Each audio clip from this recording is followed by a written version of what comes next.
gospel, to share it with hope. Like, we And with can't just be love. like, you're going to hell, and then, okay, great.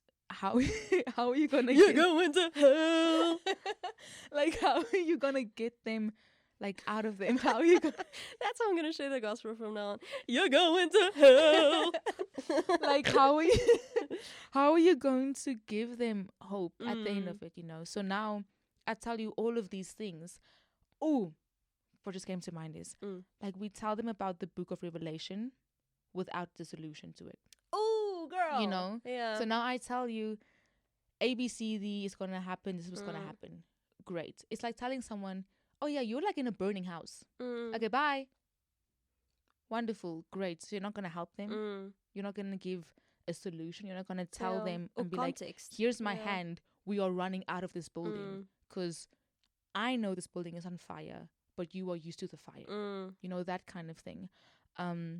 Which once again comes back to the unexpectedness of it. I think, like, when you do find the Lord, it is crazy when you start to realize that we are not supposed to live the way we are living.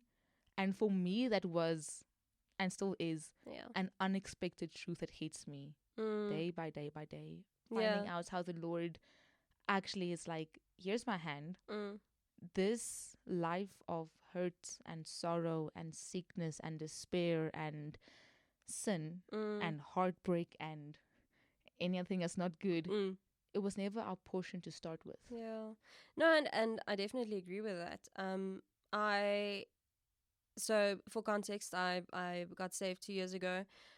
Before that, I thought, Christians are,